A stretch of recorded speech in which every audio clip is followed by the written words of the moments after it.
Hola, bienvenidos a Historias del Paddock. Hoy vamos a abordar un tema que seguro habéis comentado mucho entre vosotros. ¿Quién fue el mejor piloto de la historia? Porque es un debate que pasan los años, pasan las temporadas y siempre sigue presente. ¿Quién fue el mejor de la historia? Es muy difícil definirlo, ¿verdad? Pues hoy vamos a hablar de este tema. Bienvenidos a Historias del Paddock.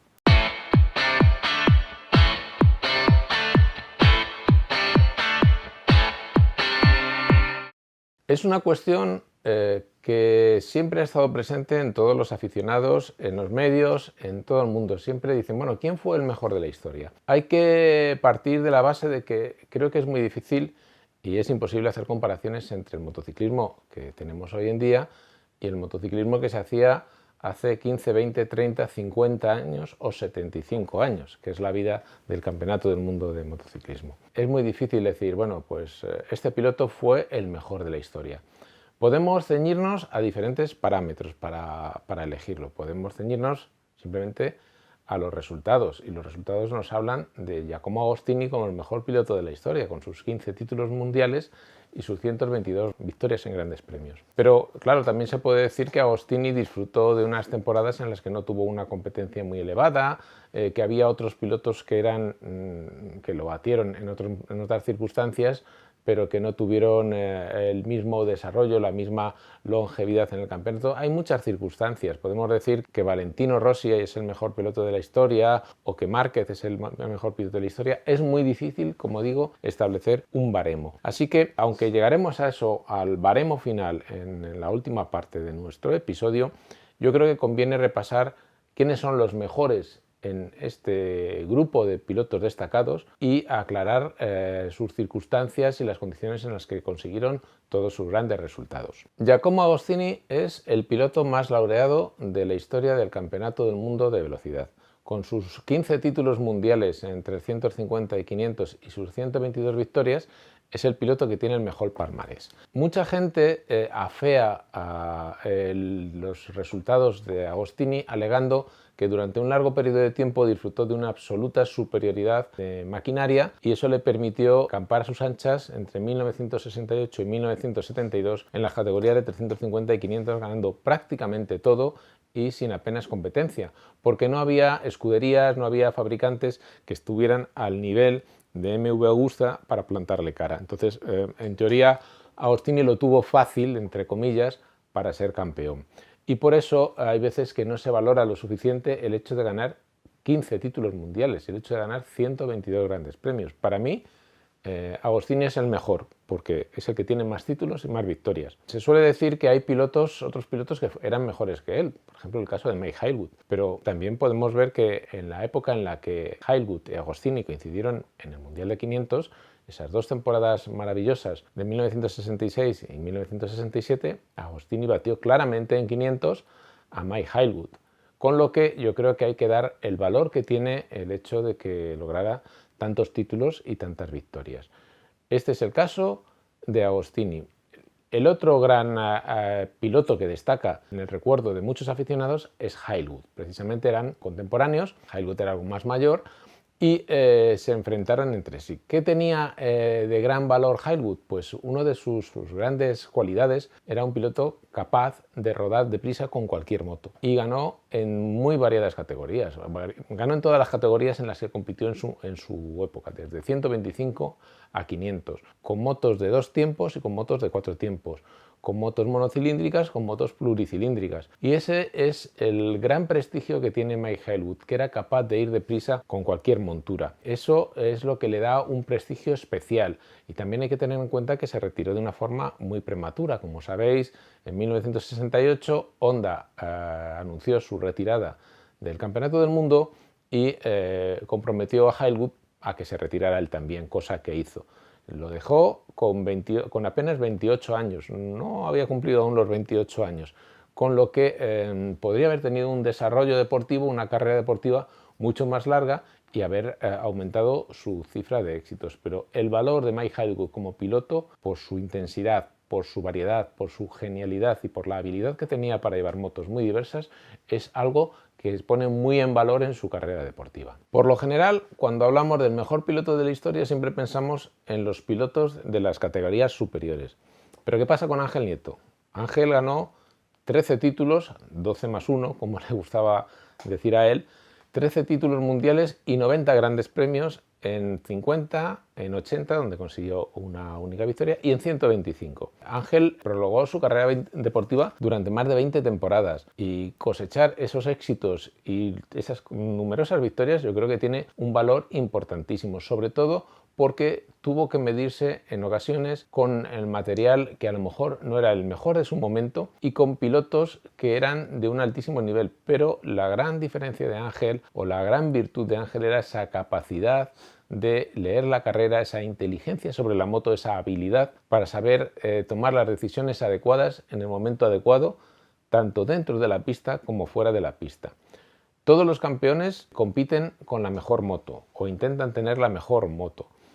Es muy difícil que alguien sea campeón del mundo si no tiene la mejor moto. Ángel siempre peleó por tener las mejores motos y cuando no las tuvo fue muy hábil para conseguir hacerse con la moto más competitiva. Eso también es un gran mérito que hay que valorar. No solo está el mérito de lo que se hace en la pista, también hay que ser muy consciente de la inteligencia de un piloto a la hora de manejar su carrera deportiva y tomar sus decisiones. Y en eso Ángel seguramente fue uno de los mejores, cuando no el mejor, en estas circunstancias. Lógicamente, los recuerdos o las vivencias más intensas que tenemos son las más recientes, las de la época contemporánea.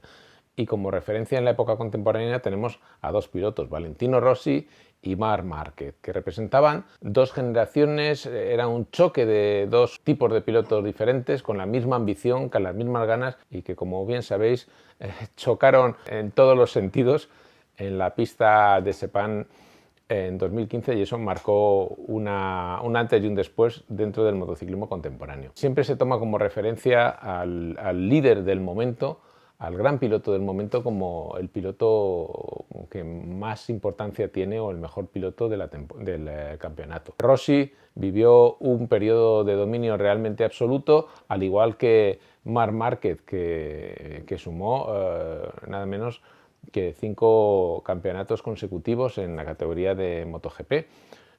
Una cifra que le iguala a la de Mick Doohan, que ganó 5 coronas seguidas en la categoría de 500. Yo creo que estas tres referencias del motociclismo contemporáneo son importantísimas y son los que tenemos que tener presente como los mejores pilotos de este momento. Pero claro, es complicadísimo tener una decisión absoluta sobre quién es el mejor de la historia de estos tres. Doohan en su momento arrolló con una superioridad basada en una moto totalmente diferente. Cuando los demás se pusieron a su nivel, él dio un cambio tremendo abandonando ese motor Big Bang que estaba utilizando todo el mundo por el Screamer, que era físicamente más exigente, y para ello se preparó y volvió a ganar con ese tipo de motor. Rossi pasó por diferentes etapas con la mejor moto en 500 y en MotoGP, en los primeros años de MotoGP, de la mano de Honda. La gran decisión y la gran jugada de pasarse a Yamaha y conseguir que la Yamaha, que era una moto que no estaba resultando bien, fuera competitiva, es un grandísimo éxito y tiene un gran mérito. Marc Márquez ha sido el piloto que ha revolucionado el motociclismo moderno, que ha cambiado el estilo, que ha sido otra forma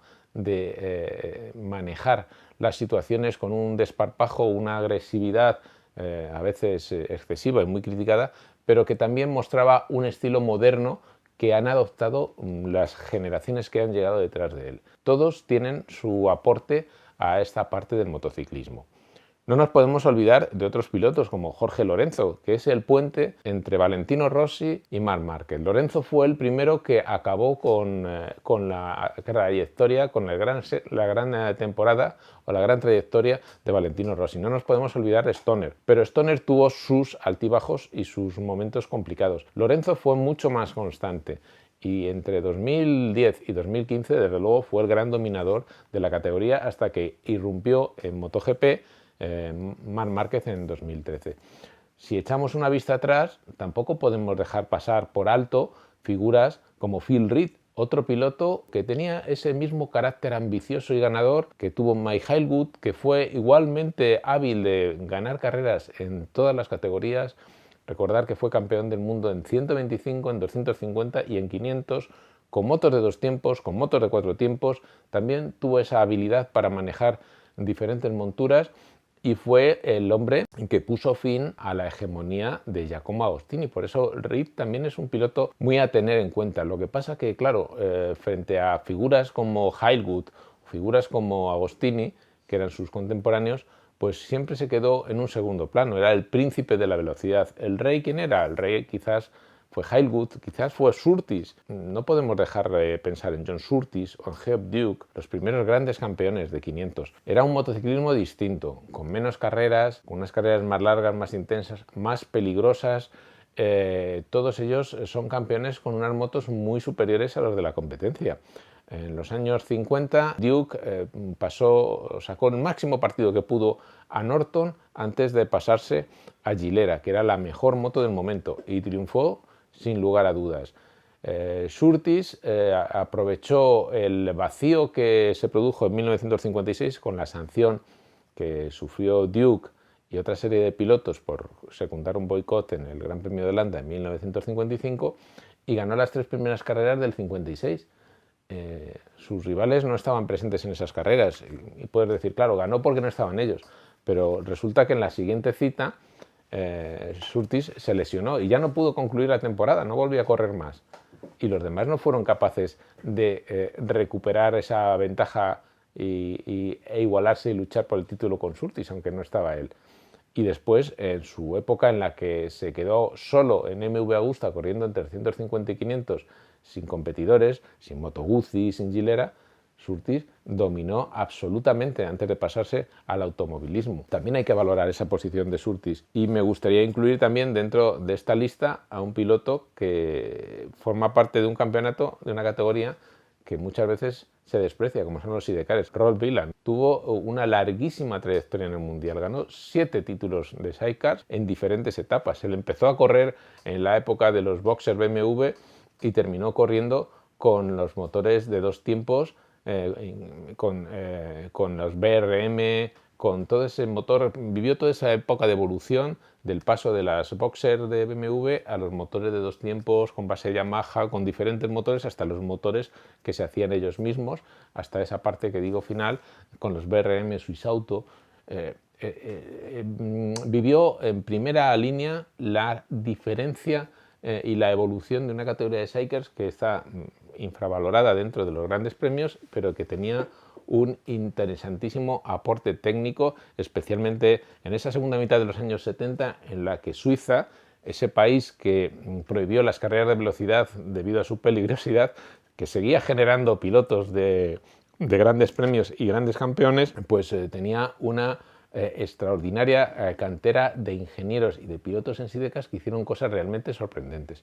Wieland, con sus 7 títulos y sus 81 grandes premios, es un piloto que también hay que considerar como uno de los grandes de todos los tiempos. Bueno, y entonces, ¿quién es el mejor piloto de la historia? Como es imposible comparar diferentes épocas, yo he tomado los datos de todos los resultados en la historia de estas competiciones y he decidido crear una lista, una orden de mérito del motociclismo. ¿Y cómo lo creo? Pues bueno, a base de los resultados, es decir, la posición en cada temporada la he tomado como una carrera, es decir, le doy 25 puntos al que gana un título, 20 al subcampeón, 16, la misma puntuación. Si tú puntúas en una temporada, simplemente te llevas un punto testimonial. También he dado un valor a los podios, en las victorias 3 puntos, los segundos 2 puntos, el tercero 1 punto. Y toda esa suma de puntos a lo largo de todas las temporadas de todos estos pilotos pues me ha permitido establecer una clasificación. ¿Y qué dice nuestra clasificación? Nuestra clasificación coloca en primera posición a Giacomo Agostini como el líder de la orden de mérito, el mejor de la historia del campeonato. El segundo es Valentino Rossi, con esa larguísima trayectoria deportiva, encima llena de grandes resultados, se coloca muy cerca del mítico Agostini. Y la tercera plaza es para nuestro Ángel Nieto, también con una larga temporada, con un palmarés extraordinario, y eso permite auparle al podio final del mejor piloto de la historia, en la orden de mérito que hemos creado. Este es el podio final, pero hay más pilotos que forman parte de este grupo delante. Vamos a completar los 10 primeros de nuestra lista, nuestra orden de mérito. Como hemos dicho, Agostini, Rossi, Nieto. El cuarto, según nuestra lista, es Marc Márquez.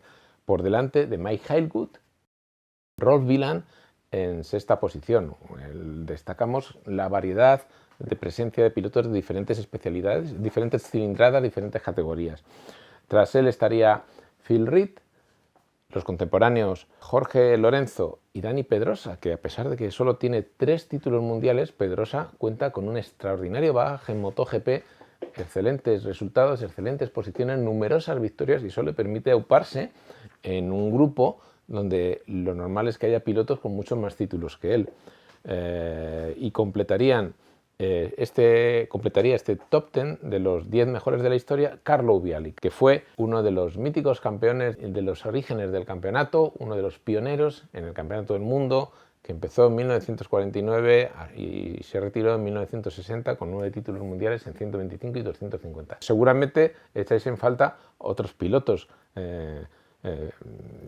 como Jim Ritman, como John Surtees, como Hep Duke, pero como nos hemos ceñido a esta metodología, a tomar los datos, los resultados, premia en esta clasificación las trayectorias más largas frente a otros pilotos que tuvieron grandes resultados, pero a lo mejor una trayectoria un poco más corta. Bueno, pues esta es nuestra orden de mérito, nuestra lista de los más grandes de la historia, y nada, es vuestro momento de hablar sobre ello, debatirlo y valorar qué os parece, quién fue el mejor para vosotros. Bueno, y hasta aquí el episodio de hoy. Espero que os haya gustado. Si es así, pues nos gustaría que lo compartierais, que le dierais a la campanita para recibir las notificaciones y que os animarais a suscribiros. Queremos daros las gracias a todos porque ya hemos superado los 4.000 suscriptores del canal, que para nosotros es todo un orgullo y un honor contar con tantísimos seguidores. Y también recordaros que seguimos con Un siglo de GP, mi último libro. Venimos a la venta con él, ya sabéis, el recorrido del motociclismo a lo largo de los grandes premios, desde el Gran Premio de Europa, que se arrancó hace precisamente un siglo, en 1924, hasta la actualidad de MotoGP. Este libro lo podéis conseguir escribiendo a esta dirección, historiasdelpaddock@gmail.com. Hasta la próxima semana.